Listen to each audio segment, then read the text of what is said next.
Jim Rohn. What a pleasure it is for me to come and visit with you for just a few minutes here today. Tell you briefly a little bit about my story and share some ideas that might be beneficial. I've lectured in some high school classrooms in California and Arizona and some universities and colleges, Pepperdine University, San Diego State, Arizona State University. And so I've had a chance to talk to kids that are interested in themselves and interested in their future, interested in America, interested in what they can do with their lives, and listening to stories that might be beneficial. And I don't have a chance to, visit all of the schools and universities around the world, so this is a great chance for me by video to have a chance to tell you my story. Just briefly, let me tell you my story. I grew up in Idaho, farm country. My father still lives on the old homestead where I grew up, southwestern Idaho. He'll be 91 his next birthday, and I'm very proud of him. I went to high school. I graduated. I went to college 1 year. Halfway through my second year, I decided I was smart enough, so I quit. One of my major mistakes. I should have stayed in school. But I thought, heck, I'm smart enough to get a job. And back then I thought, that was it. If you're smart enough to get a job, what else would you need? Found out later, a big mistake. But anyway, I quit school at age 19, went to work. A little while later, persuaded a beautiful young lady to marry me with a lot of fancy promises. And fortunately for me, we got married. A little while later, I started my family. And I'm out there working hard, doing the best I thought I could. But year by year, I kept falling a little further behind, buying a little more than I could conveniently pay for on time. And the creditors are finally starting to call saying, hey, you told us the check was in the mail. I'm not feeling at all good about that. About age 25, I've got pennies in my pocket, I've got nothing in the bank, and way behind on my big mouth promises to my family, and wondering what could I do to make my life better. I was willing to work hard. That was not my problem. But I just wasn't making the progress I wanted to make. And then good fortune came my way. Sometimes it's difficult to describe good fortune, why something remarkable happens to you at a particular time. One of my friends says, well, hey, things don't just happen. Things happen just. And maybe that's it, I don't know. But my good fortune was I had a chance to meet a very wealthy man. His name was Mr. Schoaf, Mr. Earl Schoaf. A friend of mine had gone to work for him, and he started telling me about this man. He said, you got to meet this man. He's rich, but he's easy to talk to, and he's got a remarkable philosophy of life. And he kept going on, and I thought, well, I've got to meet this man. So shortly after that, I had a chance to meet this Mr. Schoaf, and I was impressed. He was rich. He was easy to talk to. Within a few minutes, I was dazzled. And I said to myself, I would give anything if I could be like that, rich and easy to talk to. What would it take? And then I thought, if I could just get around somebody like him, and if he would teach me and coach me, I would do it all. And that was my good fortune. A few months later, this wealthy man, Mr. Schoaf, hired me and gave me a job, and I went to work for him, and I spent the next 5 years in his employ. And then, unfortunately, at age 49, he died. But I got to spend 5 years with this remarkable man, his last 5 years of his life, and the first 5 years of my new life. And my dream came true during that 5-year period. This man took the time to teach me and coach me. He taught me the books to read. He taught me the disciplines, and he taught me the skills. And he taught me the changes to make in my language and personality. And the things he shared with me during that 5 years changed my whole life. Changed my income, changed my bank account, changed my future. I've never been the same. By the time I was 31 years old, I was a millionaire. So he taught me economics as well. So how lucky can you get to meet the right person at the right time who takes the time to share with you ideas that can change your life? A lot of rich people, right, don't take the time, but he did, and he also had the ability. Some people want to share their experiences, but they don't quite know how to say it. But he had it all, and he used language that I could understand, and those ideas greatly affected my life. I wish he was still alive today. If he was, I'd be calling him today one more time, thanking him for the time he spent with me sharing his life and his experiences that so dramatically affected my life. Then, how I really came to be invited to speak to you today. 30-plus years ago, I was living in Beverly Hills, California. And a friend of mine one day said, "Jim, you've got to come and tell your story to my service club." He belonged to the Rotary Club. And he said, "I know your story. Idaho farm boy makes it to Beverly Hills." But he said, "I know my club members would love to hear your story. Would you come and at our breakfast meeting and tell your story?" And I said, "Okay." So I arranged a little talk, went and shared my story that morning, and guess what? They liked it. And my phone rang. Another club called and said, "Would you come and tell us that story?" My phone rings. Another club calls, said, "We've heard about your story. We have a luncheon meeting. Would you come share your story?" First thing I know, I'm spending a little piece of my time giving these breakfast talks and luncheon talks. And then one day, a man who heard my talk about 3 times said, "Would you come and talk to my management and salespeople?" He said, "I've got this little company going, and he said, if you would spend some time talking with my management and salespeople, I'd be happy to pay you." And I thought, wow, wouldn't that be something? Tell my story and my experiences and get paid? He said, "I'd be happy to." Little did I know, that was the beginning of a whole new, brand new adventure for me in sharing my story in speeches and talks and seminars and lectures. And now this business, it's become one of my most flourishing enterprises, takes me around the world. I went to many countries just this year, had my largest audience early this year in Spain, 12,000 people, 10 different languages being translated at the same time, the whole audience with the earphones on. It's interesting when you lecture with multi-languages. You know, when you hit the punchline, you know, the Spanish laugh first, and then the French get it, and then finally the Italians get it, and last the Germans finally get it. And then I say, "Hey, the Germans finally got it. I guess we can continue." You know, some languages take longer to translate than other languages. But what an exciting adventure for me. I was in Israel this year. I lectured in France, my first trip to Prague, Czechoslovakia, Lisbon, Portugal. Last year I was in London lecturing. Happened to be there the same night Pavarotti was singing in London. So, big dilemma for the people in London. Shall we go see Jim Rohn or shall we go listen to Pavarotti? Well, I must admit he had more people than I did, like 150,000 more. He did a free concert in Hyde Park, and they expected 250,000, but only 150,000 showed up because it rained. And they all got soaked from Prince Charles on down, but they sat in the rain and listened to Pavarotti. I would have been happy that evening, right, to cancel my seminar and go sit in the rain and listen to Pavarotti. Anyway, he and I have agreed now not to appear in the same city on the same day anymore. Not really, but how exciting for me to be able to travel all around the world and share my story. And then especially to have this chance today to come and visit with you.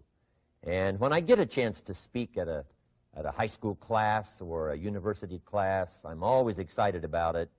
I'm limited in time, so I wanted to use this way to come and share my story with you and some ideas that might be helpful in your career for the future, in your now busy life as a student, and then wherever you find yourself in the years to come. Some of the things I'm going to share with you, I want you to remember for a long, long time, because the ideas I want to translate for you drastically affected my life. And if I can share now and affect your life, and you write me a letter or tell me in person someday, "Mr. Rohn, I listened to your video and I watched it carefully, and sure enough, some of the ideas that you shared greatly affected me, and here's what's happened to my bank account, here's what happened to me in school, here's what's happening to my future," that'll give me great, great satisfaction. So the man who shared with me ideas that changed my life, I want to share with you 3 of those basic subjects. When I met him, I was 25 years old, and when I first got acquainted with him, I used a lot of excuses as to why I wasn't doing well. And he said, "Well, tell me a little bit about your story." And I told him, you know, I was behind on my bills, had pennies in my pocket, nothing in the bank, that I was embarrassed about being behind on my big mouth promises to my family. And then he gave me one little simple phrase that really forever changed my life. And here's what he said: Mr. Rohn, if you want the future to change for you, you've got to change. And he said, if you don't change, the next 6 years of your life is going to be just like the last 6. You'll still be behind on your bills. You'll still be behind on your promises.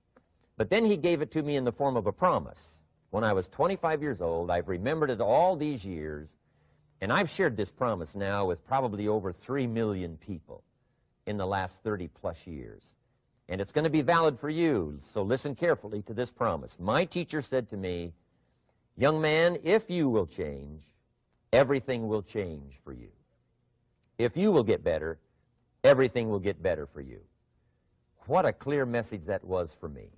He said, if you'll change your philosophy, if you'll change your habits, if you'll refine your thinking, if you'll change and accept some new disciplines, if you'll turn the corner where you've been in the past, go for a new life for the future, he said all kinds of remarkable things will happen for you if you will change.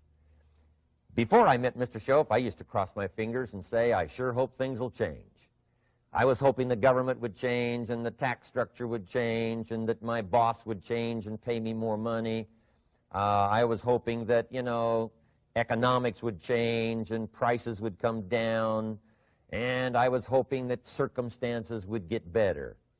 And then I discovered from my teacher that those things are going to continue the same. In fact, all of those things that happen to us is kind of like the wind that blows. And the wind blows on us all. In fact, in America especially, the last 6,500 years of recorded history, we've got probably the most favorable wind that's ever blown. Economics and circumstances, living in a free country, democracy and freedom, an excellent economy. Sure, we struggle at times, but compared to the rest of the world in the last 6,500 years, we've got the best wind ever. But if you just let the wind blow, I'm telling you, it won't take you where you want to go.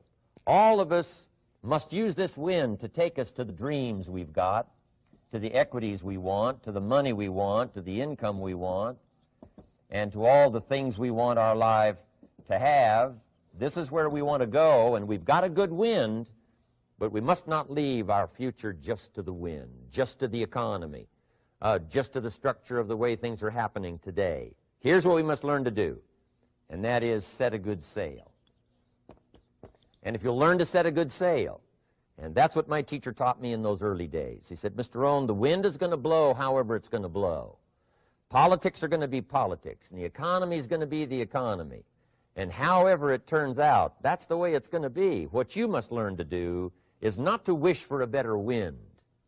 That's naive. The key is to wish for the wisdom and the skills and the learning so that you can set a better sail. And so that's what I did at age 25. I went to work not on the economy. I went to work not on the community. I didn't go to work to try to change the government. I didn't go to work to try to change my boss or the company. I didn't go to work to try to change circumstances. I went to work to try to change myself. And I picked up that promise my teacher shared with me, that if I would change, my income would change. If I would change, my bank account would change. If I would change, my future would change. And sure enough, his promise came true for me. The first 6 years of my economic life, I wound up broke. Those pennies in my pocket, nothing in the bank, behind on my promises.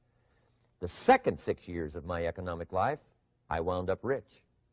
But interestingly enough, the second 6 years of my economic life, the government was about the same and the economy was about the same. The companies were about the same. What they paid was the same.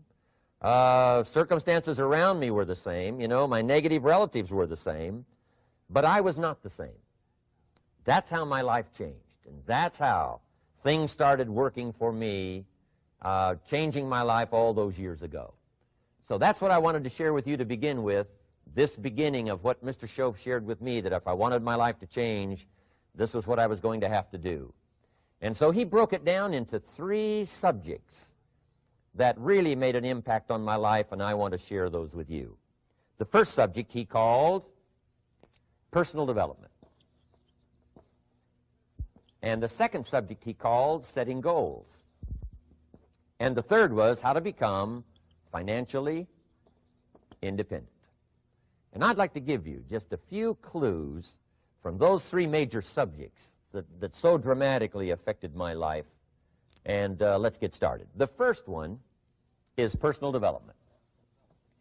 Now, in illustrating personal development, Mr. Schoaf, my teacher, started with money. You know, money's not the only place to start in talking personal development, but it's where he started, so let me share the thoughts he shared with me back then. Let me share them with you. Here's the best lesson I can give you on economics. It's very simple. We get paid for bringing value to the marketplace. That's about as simple as I can put economics. We get paid for bringing value to the marketplace. Now, it takes time to bring value to the marketplace.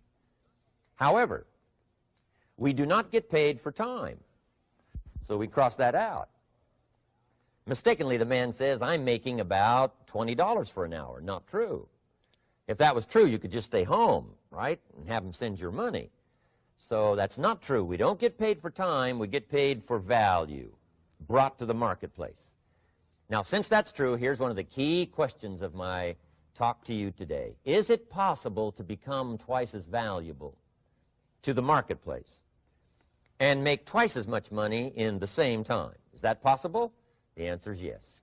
Could you become 3 times as valuable as you might be right now to the marketplace and make 3 times as much money in the same time? And the answer is yes. 5 times, 10 times? Of course.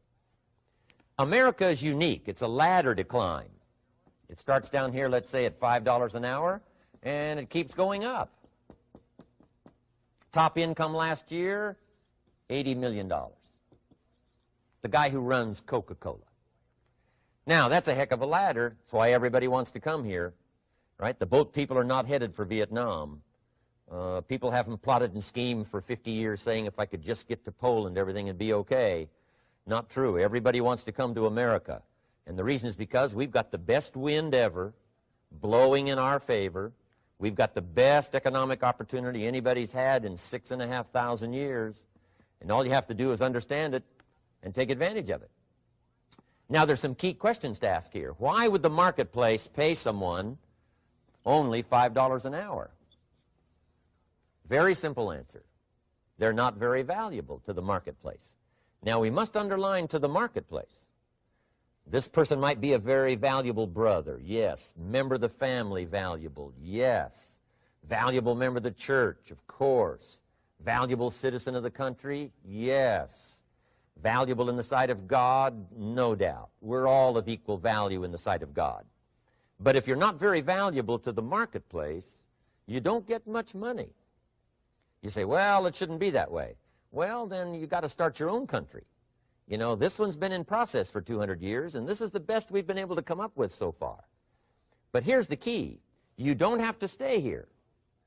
Now, there was a big debate in Congress last year that this $5 was not enough, should be 6, should be 6, should be 6. But we don't need legislation. 6 is already on this ladder. The next step up. You know, if you work for McDonald's, they'll pay you $5 an hour to take out the trash. If you whistle while you take out the trash, they'll pay you $6 an hour. So we don't need that legislation. You just need to take lessons on how to whistle. Have a good attitude. Now, as you begin to climb this ladder, why would the marketplace pay some people $50 an hour? Answer, evidently, they must be more valuable to the marketplace. 10 times more valuable. And is that possible for someone to be 10 times more valuable and earn $50 an hour instead of 5? And the answer is yes. That's what America is all about. Now, why would the marketplace pay some people $500 an hour? Evidently, this person must be much more valuable to the marketplace. That's what's important to understand, to the marketplace. And would the marketplace pay one person $80 million for 1 year's work? And the answer is, of course. If you helped a company make $1 billion, would they pay you $80 million? I'm telling you, it is possible. And that's why America is so exciting. That's why this financial ladder is so exciting. It's possible for all of this to come true for all of you, no matter where you start. As a student in school, just getting started out there in the workplace, this is all possible for you. Now, Mr. Schoaf gave me the clue on how to climb this ladder as high as I wanted to climb. Now, we're talking primarily economics here. There's a lot of other ways to become valuable to your family, valuable to your friends, valuable to the community, valuable to the team, right? Valuable to the team effort, valuable to the concert. But here's what he said to me. In climbing this ladder economically, all you have to do is work harder on yourself than you do on your job. Once I heard that, it made sense to me. I kept hoping that everything else would change around me, found out that if I went to work on myself, worked on my skills, worked on my language, if I became better than I was each year, if I grew in skills and language and vocabulary and competence, then I would become attractive to the marketplace. Not very long ago, a company called me and said, Mr. Rohn, we're expanding internationally. We'd like to have a bit of your expertise to help us. Would you give us a bit of your time? We'll add some millions to your fortune. And I said, okay. And I thought later, isn't that interesting? They would call me. Then my second thought was, of course they'd call me. Who else would they call? I can get the job done. Now, what a contrast for me, farm boy from Idaho, raised in obscurity, parents of modest means, broke when I was 25. How come I would get a telephone call and someone offer me a lot of money to help them in expanding around the world? Simple answer, evidently, something happened to me between age 25 and where I am today. And I can tell you where it all started.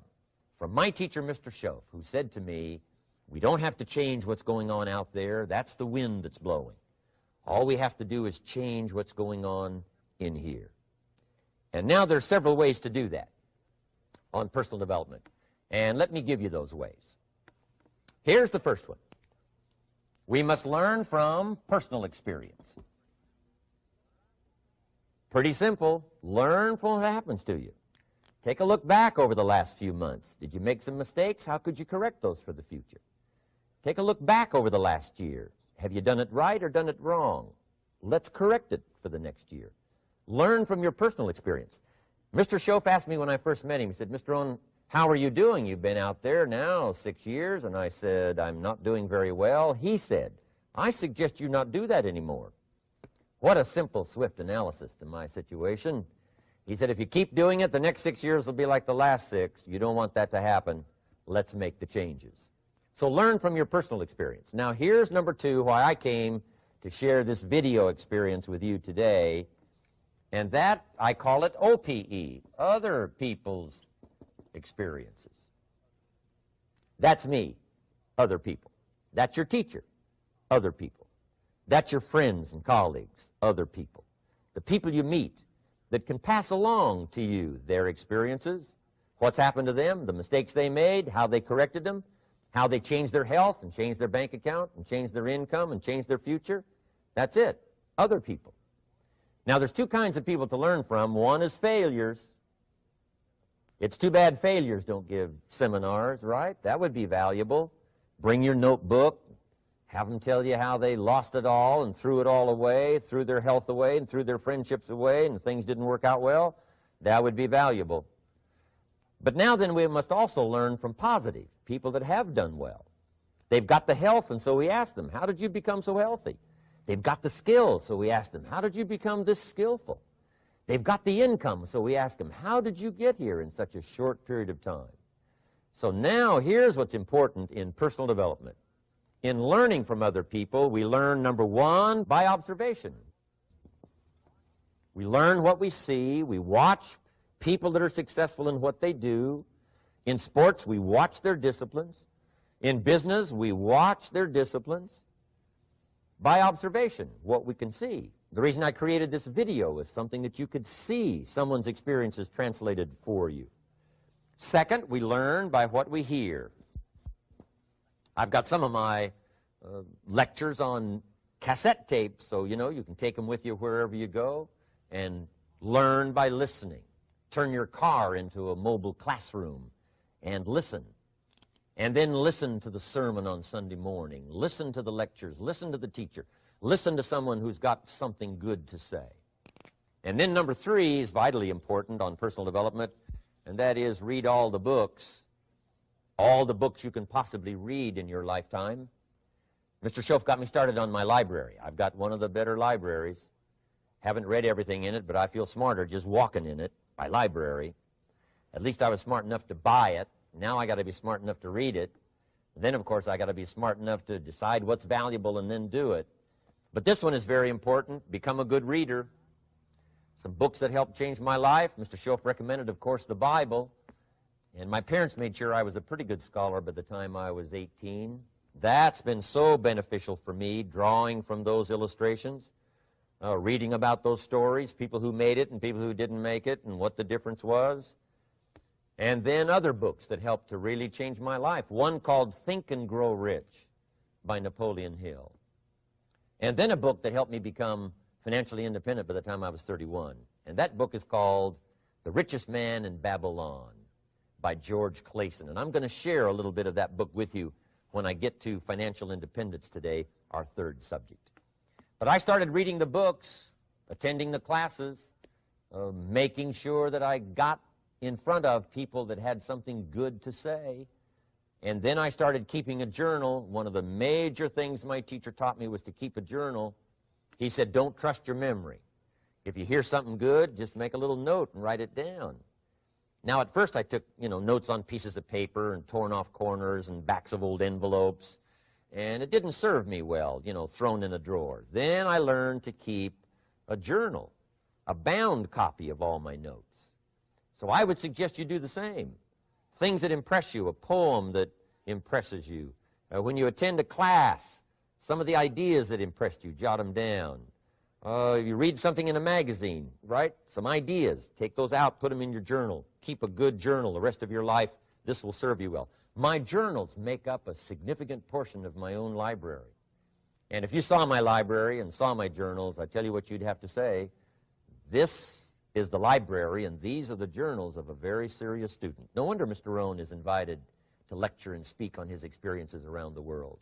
So I want the same thing to happen to you. Value captured that you can resort to later, go back over it and review it, and let it become valuable to you.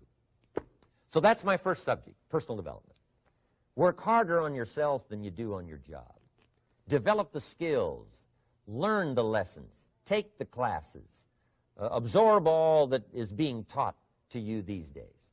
And then later on, of course, you can sort it out, what's valuable to you and how to refine it for your business and for your life and for your future. But the main thing is to get it and start this process of personal change, personal development. And let me say it one more time. If you will change, everything will change for you. You'll never be the same. You'll keep growing. As you look back on a few months, look back on a few years, you won't believe the progress you can make. Economically, your relationship with your family, your friends, and whether you're in sports or economics or whatever, I'm telling you, that whole process of committing yourself for personal change, personal value, can really make your life unique and worthwhile. Now let's cover the 2nd subject, on setting goals.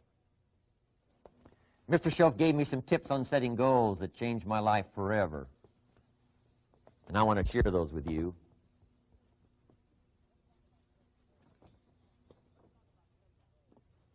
So let's talk about setting goals, and I also want to tie it to personal development, and you'll see how I'm going to do it as I progress here. Setting goals.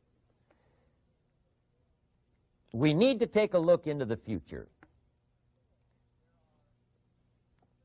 There are 4 things to consider in terms of attitude. One is how you feel about the past.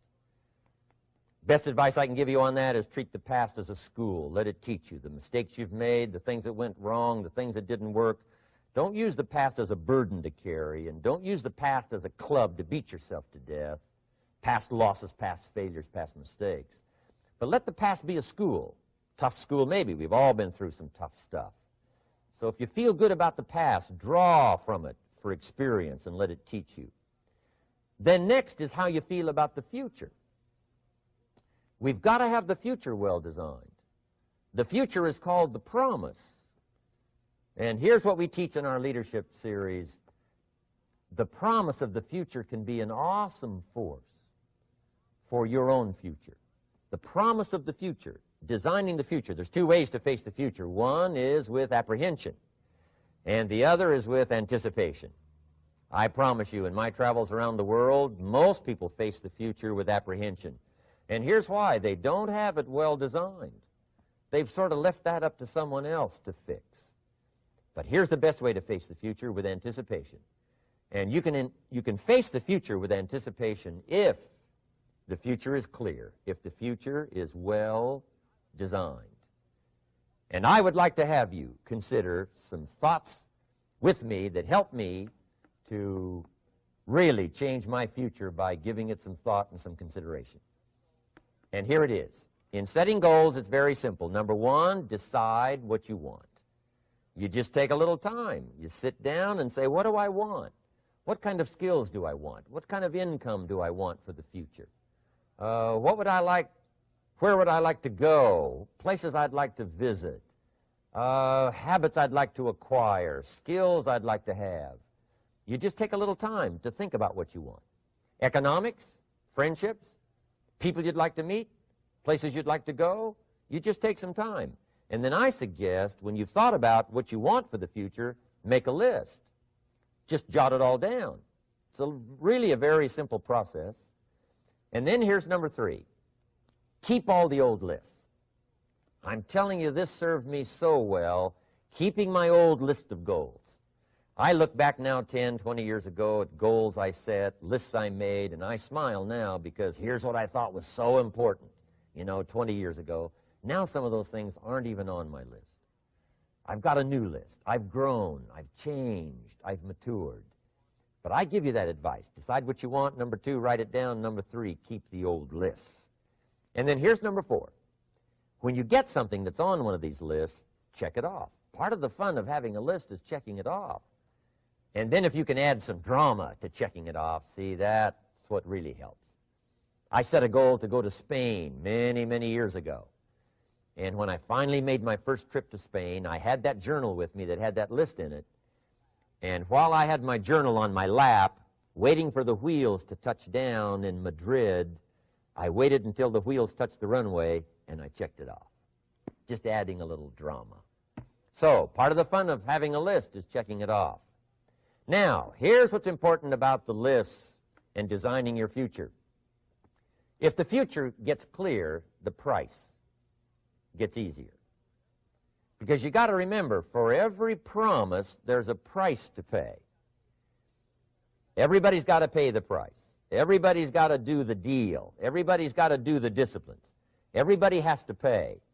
But here's what I've discovered. If the promise is clear and powerful, the price is easy to pay. The price is some classes. The price is a few books. The price is a few disciplines. The price is finding something that'll make your life better, make you grow, make you change, make you develop. So the first part of the key is to design the promise. Then, what is the price to pay? I'm telling you, the price will be easy.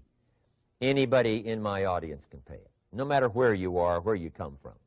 Color doesn't matter, religion doesn't matter, where you grew up doesn't matter, circumstances don't matter. I'm telling you, if you'll make the promise of the future clear for yourself, the things you want, the places you want to go, the things you want to have, the person you want to become, the skills you want, the homes you want, the future you want, the friends you want, all of the values of life that you could possibly want. If you'll make that clear, make those lists, and be serious about it, I promise you it's an easy price to pay. Anybody can pay it. And the best advice I can give you is, if I can do it, you can do it. Farm boy from Idaho, raised in obscurity, I changed my life, turned it upside down, turned it all around, found economics, found future, found promise, and if I can do it, you can do it. So, start setting your goals and see if you can't get a better excitement going for the things you want to accomplish for the future. Now here's my third subject, and that's called financial independence. Oh, by the way, before I get to financial independence, let me cover one more point. One of the major reasons for setting goals is for what they make of you in achieving them. My teacher advised me when I first got started at age 25, he said, "Jim, why don't you set a goal to become a millionaire?" He said, "It's got a nice ring to it, you know, enough zeros to impress your accountant." And he said, "I'm here to help you. You're only 25 years old. You've been to 1 year of college. You've got a beautiful family, every reason to do it. Why don't you set a goal to become a millionaire?" And he said, "Here's why." And I thought, he doesn't need to teach me why. Wouldn't it be nice to have $1 million? He said, "No, then you'll miss it." He said, "Here's why. For what it will make of you to achieve it." I'm telling you, that statement changed my life. Set the kind of goals that will make something of you to achieve them. He said, "Now, once you become a millionaire, what's important is not the money." I thought, that's kind of strange teaching. He said, "Honest, it isn't important." He said, "You could just give the money away." Now, I did better than that. I lost it all. By the time I was 31, I was a millionaire. By the time I was 33, I was broke. And I'll tell you a little bit about that story later. But when I lost all my money, guess what? I found out Mr. Schoaf was right. What was valuable was not the money. What was valuable was what I became to earn the money. The skills I had, the knowledge I had about the marketplace, the values that I had going for me. They were more valuable than the money. And here's an important statement to remember. It's not what you get that makes you valuable. It's what you become. So part of the key here is to set the kind of goals that will make something of you. Don't set them too low so that you don't have to grow and you don't have to read and you don't have to try and you don't have to stretch. Don't set them too low. And then don't sell out. Don't go for something that's going to cost you your virtue or cost you your values or sell out your principles. There's a good middle road here to follow. Goals that will inspire, goals that will help you grow, change, develop, and become better than you are. Okay. Now let's talk about financial independence. How to become rich by 40, 35 if you're extra bright, much sooner if you find an opportunity like I did. Let me show you how I did it. Financial independence. First of all, I like the phrase financial independence. Some people are a little bit concerned about using the word becoming rich or becoming wealthy, and I can understand that. I struggled a little bit with this. Is it okay to go for becoming rich, go for becoming wealthy?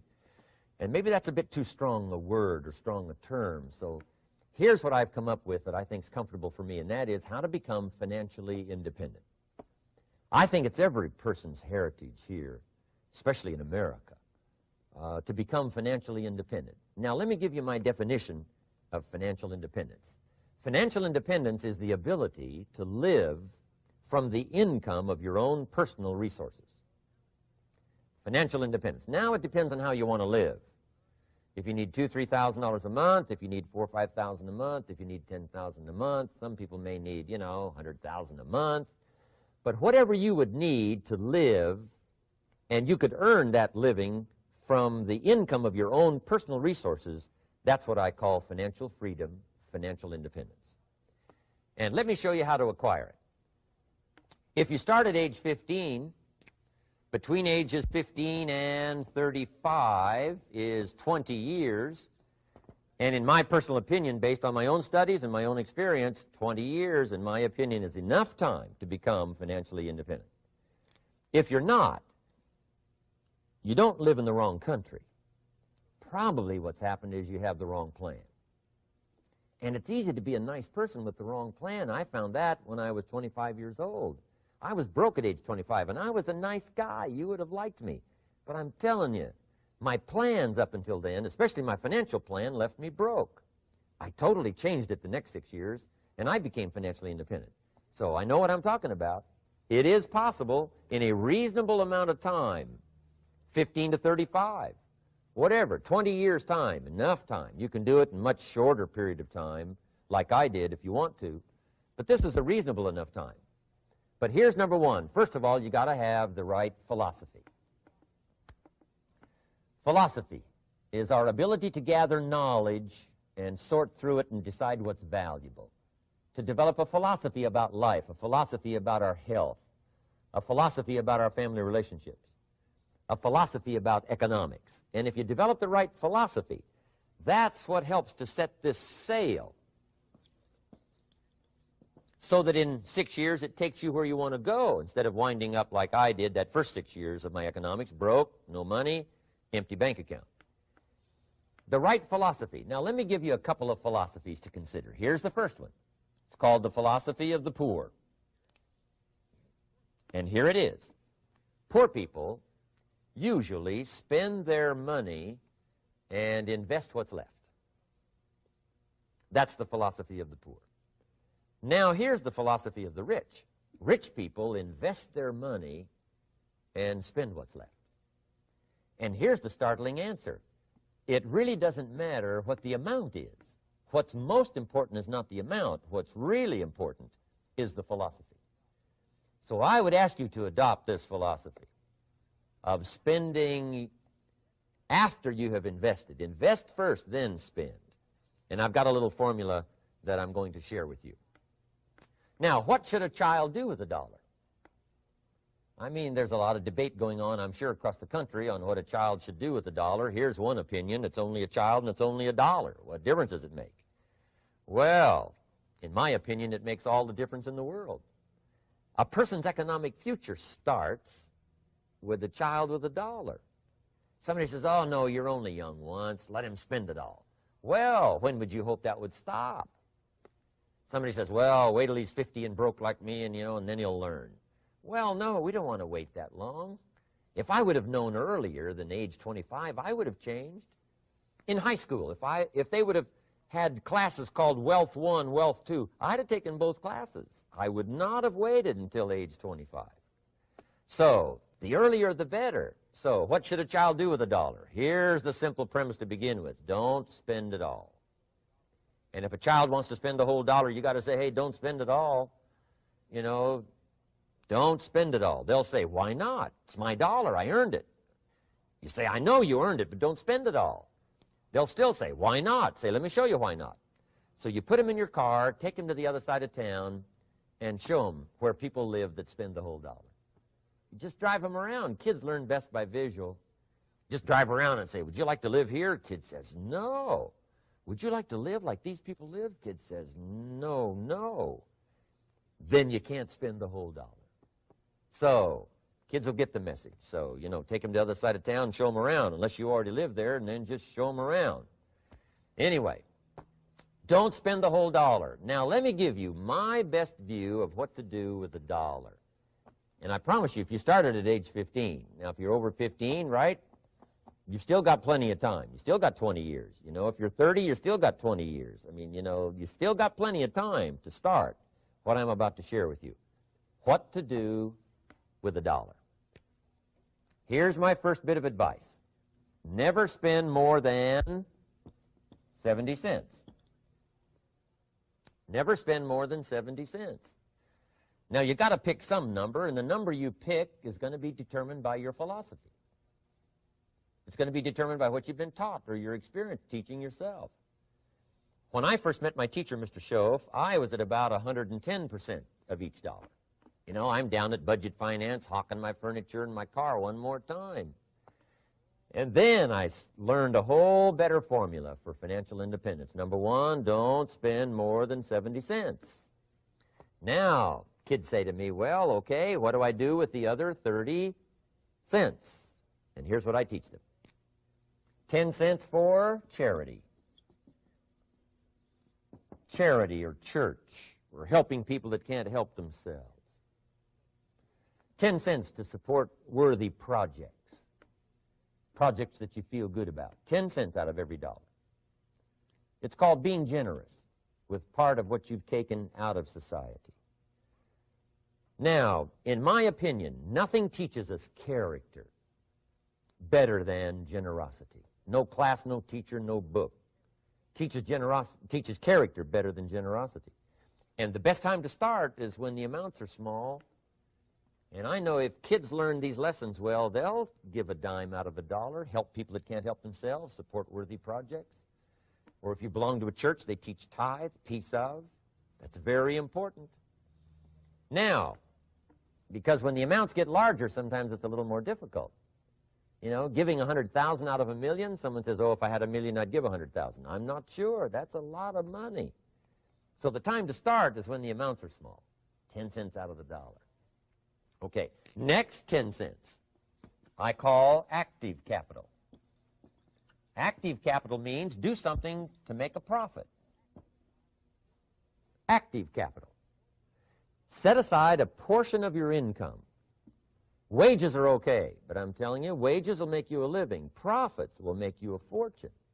So set aside part of your income as capital, called active capital. Any kind of project you can possibly think of, you can possibly come up with. I'm going to write a new book, I think, for kids. I think the title is going to be, Of Course, Kids Should Pay Taxes. It's kind of an interesting title. In California, kids do pay taxes. When a child walks into 7-Eleven, buys something that costs $1, the proprietor says, give me 7 more pennies. And the child says, hey, what's these 7 pennies for? And the proprietor says, that's the taxes. Kid says, well, hey, I'm only 8 years old. Proprietor says, congratulations, you're my youngest taxpayer. Give me the money. So in California, where I live, kids do pay taxes. Big question is, should they? And my book will answer that question. Of course, kids should pay taxes. Nothing is for free. If you want to ride your bicycle on the sidewalk instead of in the mud, you got to pay the 7 pennies. Nothing is free, so we all have to pay. So, 10 cents out of your living, out of the money you earn, set aside for capital. Capital to try your best to show a profit. And in my book, it's going to be all kinds of ways kids can make money, right? 2 bicycles, one to ride and one to rent. I mean, you know, it doesn't take long to figure out some enterprise that'll start making a profit. Then you must jot this down if you're taking notes. Profits are better than wages. 1, you can't usually start wages until you're about 16, 15, 16, but you can make a profit long before you're eligible to start earning wages. And then there's no limit to profits, and they can double and triple and quadruple. You know, there's no limit. It's incredible how fast profits can grow. So profits are better than wages. Wages make you a living. Profits make you a fortune. Now, the third 10 cents is vitally important. I call it passive capital. Capital you let somebody else use. A financial institution, stocks and bonds, mutual funds, whatever. Let someone else use it. You furnish the money. They use it to make a profit, but they pay you for the use of it, called interest. And here's one of the things that will make you financially independent fairly quickly, and that's called compound interest. And this is how you get it. Letting someone else use a portion of your money, your substance. They show the profit, they pay you interest. And this passive capital, I'm telling you, over a sustained period of time, if you'll develop this little 10, 10, 10, and 70, especially starting at age 15, I'm telling you, by the time you're 35, you will be financially independent. You'll have the ability to live from the income of your own resources. And then one more point on passive capital. There's a Bible philosophy. I'm an amateur on the Bible. But there's a Bible philosophy that teaches the borrower is servant to the lender. And if you want to be in a powerful position as you grow older, finally when you become mature, maybe have your own business, things have worked out for you for the future, the position you always want to be in is the power position, and that's called the lender. The lender is the power position. So if kids learn early enough, and then you ask them what they'd like to be when they grow up, I'm telling you, once they understand, they'll say, well, one of the things I want to be is one of those lenders. That's the power position, not the spender. No, you'll be pitied the rest of your life if you just become a spender. You got to become a lender. And I think this is one of the formulas to follow. 10 cents out of every dollar. Let someone else use it. Be the lender, power position. Then try to show a profit. Can't we teach our children how to take $1, search the neighborhood, find a broken wagon, pay $1 for it, bring it home, you know, clean it up, sand it until it's clean, paint it red till it shines, straighten out the wheels till they're true, take it back to the neighborhood, sell it for $5? Anybody can do that. Now, does the child deserve $4 profit? And the answer is yes. Society now has a mended wagon. And that's what America's all about. finding something, touching it, making it better, making a profit, taking part of your resources, helping people who can't help themselves. Let someone else use it to make a profit. Some projects require more capital than one person has. Exciting. And then let them pay you for the use of it. America's had this philosophy now all these years. Communism has taught all these years capital belongs in the hands of the state, not in the hands of the people. We've been teaching all these years capital belongs in the hands of the people, not in the hands of the state. And we turned out to be right. Capital in the hands of the kids, capital in the hands of the people. Enterprises that make a profit, enterprises that grow. It's the hope of our future. So that little simple formula, I hope, will help you. Now, one more key on financial independence, and that is attitude. Attitude. Here's number one. I used to say, I hate to pay my bills. My teacher straightened me out on that. He said, let's see, Mr. Rohn, what you hate to do is pay $100 on an account and reduce your liabilities and increase your assets. I said, well, no, not if you look at it that way. He said, well, it all depends on how you look at it. So wouldn't you love to pay your bills, reduce your liabilities, increase your assets? You got to have that kind of attitude. I found out the same attitude about taxes. I used to say, I hate to pay my taxes. And Mr. Shove said, well, that's one way to live. But don't you understand? Taxes is